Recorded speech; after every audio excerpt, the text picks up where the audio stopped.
د امر بالمعروف وزارت لوري په اداراتو کې د شکایتونو د تحلیل او پلټنې په موخه ټاکل شوي هیئات د رسمي سفرونو په جریان کې د پکتیکا له مرکزي زندان څخه لیدنه وکړه. له کابل څخه ورغلي هیئات د یاد زندان له زندانیانو د لیدنې پر مهال هغوی ته وویل د امر بالمعروف وزارت تر چتر لاندې د شکایتونو اورېدلو ریاست د مشرتابه د حکم پر اساس د دې لپاره رامنځته شوی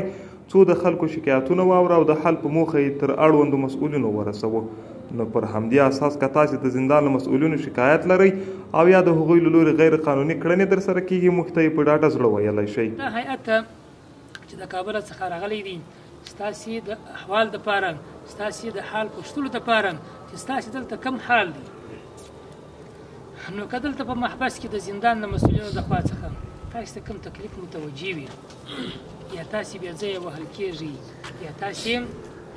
ډوډۍ نه درکول کېږي یا تاسې ته بل داسې تعذیب وي چې هغه د شرع خلاف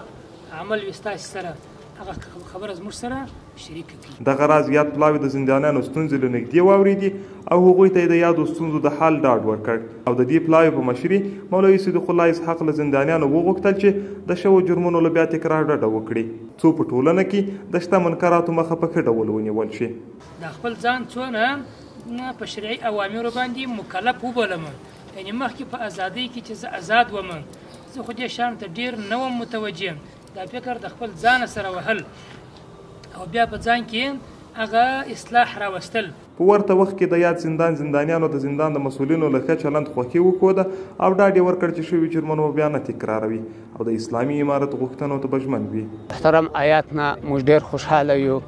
چې زموږ خبرونه ډېر په غور سره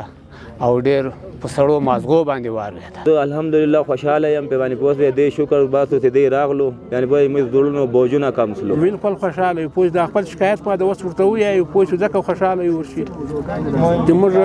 شکایت یې په غور سره واورېدو. د یادولو ده چې د امر بالمعروف وزارت له لوري د شکایتونو اورېدلو په موخه ټاکل شوی هیئات د هېواد په ټولو زندانونو ګرځي او شته مشکلات به د حل په موخه تر مسؤلو چارواکو رسوي.